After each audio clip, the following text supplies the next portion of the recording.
Bonjour Christophe, Bonjour. est-ce que vous pouvez tout d'abord nous donner des nouvelles du groupe et notamment de Perrin et de Janvier qui se sont blessés mercredi et des autres éventuellement qui seraient un peu incertains?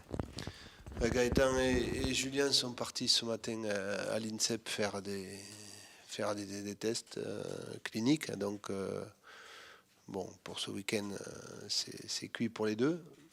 C'est lésion tous les deux. Enfin, lésion.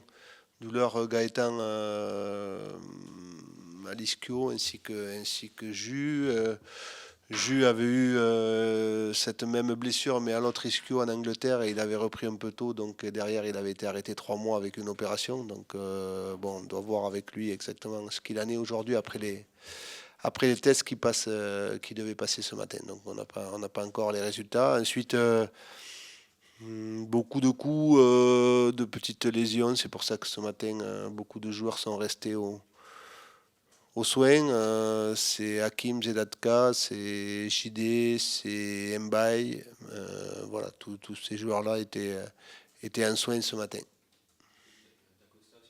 Ouais, Nuno, pardon, ouais, Nuno aussi qui a pris. Et puis la bonne nouvelle, c'est que Ryan qui avait pris un coup, Raveloson qui avait pris un coup la veille à l'entraînement, qui avait la tête du péroné qui s'était bloquée. Donc là, ça va, il a fait la séance ce matin, donc lui, il est apte pour ce week-end. Il faut quand même quelques bonnes nouvelles. Alors Théo a repris un petit peu par séquence avec nous. Il repart à Clairefontaine là jusqu'à mercredi. Il voit le chirurgien vendredi prochain. Qui, ouais, le chirurgien qu'il a opéré, qui doit lui donner l'autorisation de reprendre collectivement. Donc voilà, il est sur la bonne voie. On a vu là en toute fin d'entraînement la dernière recrue Siriki Oui. Dembélé faire des courses. Est-ce qu'il est d'ores et déjà out pour dimanche ou est-ce que c'est encore Non, non, en c'est qu'en réflexion? fait, il devait obligatoirement se rendre à la préfecture pour ses papiers pour être qualifié dimanche, et la préfecture est fermée l'après-midi. Et on n'a pas pu décaler le rendez-vous, donc il est venu faire la vidéo avec nous, il est parti et puis il est revenu alors que la séance était terminée. Mais non, non, il est apte, il est prêt, il est prêt à jouer. Et justement, pour revenir sur cette recrue, on n'a pas eu le temps d'en discuter. Qu'est-ce qui vous a plu dans son profil? Pourquoi l'avoir choisi? Ben déjà, pourquoi l'avoir choisi? C'est parce que le 31 ou le 30, on perd Gauthier Hein, parce que ça part de là. Donc il a fallu, il a fallu le remplacer. On avait identifié un profil qui amène un profil de profondeur, qui amène beaucoup de vivacité et de vitesse. Et voilà, Sikiri avait été parmi d'autres aussi, mais voilà, Sikiri était important pour nous. Moi, ce que je trouvais bien aussi, c'est que c'est un joueur qui est francophone, qui parle français. Pour l'adaptation, c'était bien aussi. Il a quand même joué 6 matchs cette année en première ligue. On connaît l'intensité de ce championnat-là. Donc c'est un joueur différent qu'on n'avait pas, qui amène beaucoup de capacité à faire beaucoup de courses dans les espaces. Donc voilà, c'est intéressant. Et puis, comme je dis, il a été pris pour remplacer Gauthier. Et puis Gauthier est revenu. Donc vous savez, malheureusement pour lui, je vais dire, parce que voilà, c'était un projet pour lui aussi de voir un autre championnat. Mais bon, voilà, je l'ai encore vu ce matin. Il est psychologiquement prêt à se remettre dedans parce que c'est jamais évident, et donc à aider aussi à aider l'équipe. Exactement, voilà, je crois que c'est toujours bien. Je crois que surtout quand on voit avec les matchs enchaînés et les pépins que demande l'intensité, quand on n'est pas trop habitué, on voit qu'il y a beaucoup de joueurs qui sont en souffrance, et puis on a besoin, ouais, comme vous dites, et vous avez raison, d'étoffer la concurrence, parce que voilà, on a vu. Par rapport à ça, on a vu de très belles rentrées mercredi, c'est important.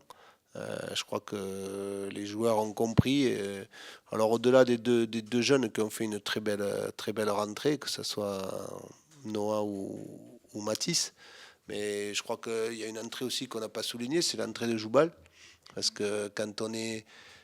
Ouais, ça faisait partie des tauliers de l'équipe. Il a eu peut-être un coup de moins bien. Et puis là, il a montré à tout le monde comment il fallait faire quand on est dans des situations un peu plus difficiles, on commence pas les matchs. Et j'ai beaucoup aimé sa façon d'entrer dans le match avec de la personnalité et voilà, et d'amener son plus à l'équipe. Donc ça, c'est le chemin à tracer pour tout le monde.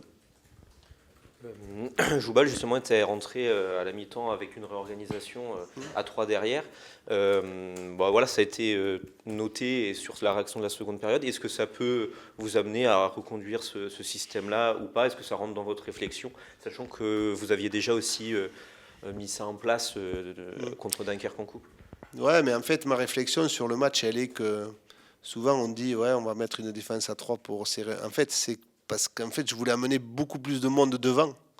Et le fait de jouer à 3 nous a permis d'aller chercher un peu plus haut. Mais comme je dis, chaque match a sa vérité. Hein, c'est jamais évident. Je crois que le week-end avant, contre Montpellier, 3 jours avant, on a été capable de se créer des situations aussi en jouant à 4.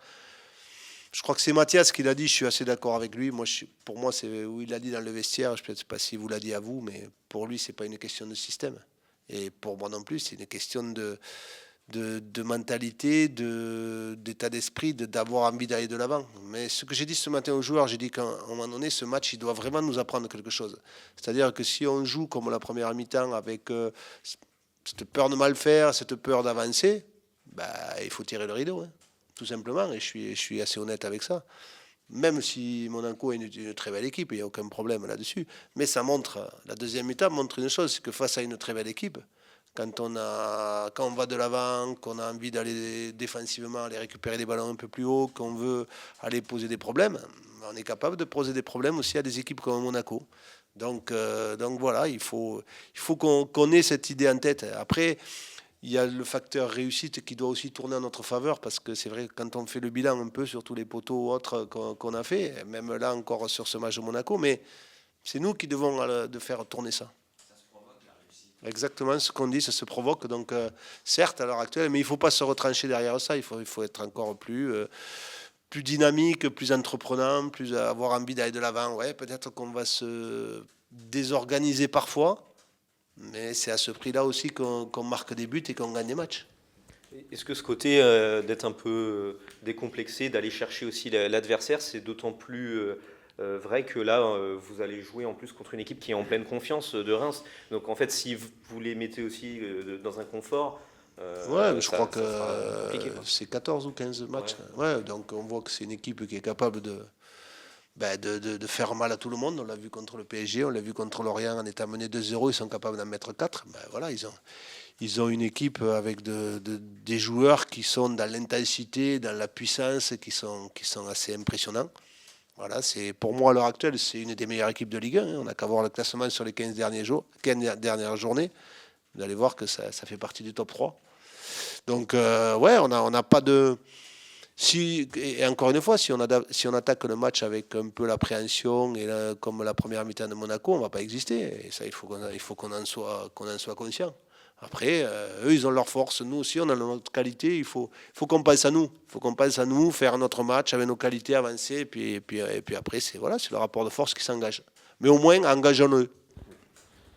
Quel regard vous portez sur le coach adverse Will Steele, dont on parle beaucoup depuis un moment? Il a à peine 30 ans, il a démarré très tôt, il n'a pas en plus ses diplômes, je crois bien. Reims est obligé de payer une amende à chaque match. Et voilà, il incarne aussi cette nouvelle génération de coachs et d'intérimaires qui deviennent numéro un et qui arrivent à s'adapter très très vite à ce championnat-là en demandant beaucoup d'intensité. Vous le connaissiez avant et comment vous jugez son parcours? Non, déjà, je ne le connaissais pas avant. Donc, il était adjoint Oscar Garcia. Après, comme vous l'avez dit, on le sait tous, et je pense que tous les coachs de Ligue 1 savent que pour gagner des matchs, il faut mettre beaucoup d'intensité. Il a un effectif qui le lui permet, déjà. Donc, ça, c'est important. Et puis, quand on arrive à tirer son groupe vers le haut comme ça, avec 14 ou 15 victoires sans défaite, c'est que il est très performant. Donc voilà, c'est comme on dit, c'est comme ce qu'on dit aux joueurs. Hein. C'est pas l'âge qui fait la qualité d'un joueur ou d'un entraîneur. Donc voilà, il montre lui aussi, et bravo à lui. On sait que dans certains effectifs, certains clubs ont fait beaucoup appel à la préparation mentale pour essayer d'inverser une spirale négative ou au contraire justement de faire perdurer une bonne série.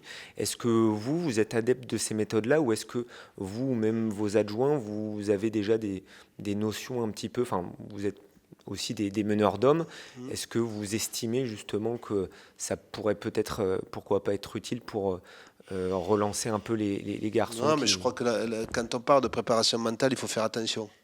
Il y a beaucoup de choses, il y a des outils, comme on dit. Après, la préparation mentale, elle se fait aussi au quotidien. Je veux dire, avec le staff, avec moi-même, avec des entretiens individuels, des entretiens collectifs. Et le danger, c'est souvent que on croit que la préparation mentale, et on fait appel souvent aux préparateurs mentaux quand ça va mal, parce qu'il y a des solutions, il paraît miracle, mais j'y crois nullement. Donc une préparation mentale qui est avec des préparateurs mentaux qui peut être de qualité, ça montre, ça doit être fait pour moi sur de la longue durée, mais arriver comme ça, les fameux gourous, j'y crois pas.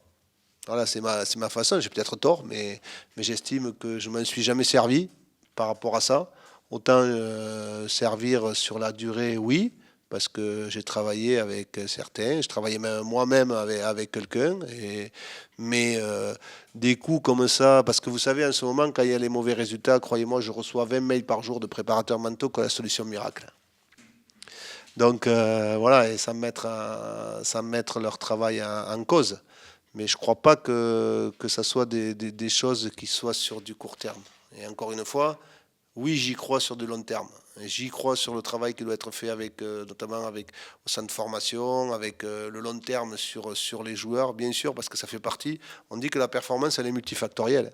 Il y a beaucoup de choses qui rentrent dedans. Mais c'est pour ça que je ne crois pas à des coups voilà, comme ça. J'ai été clair? Merci.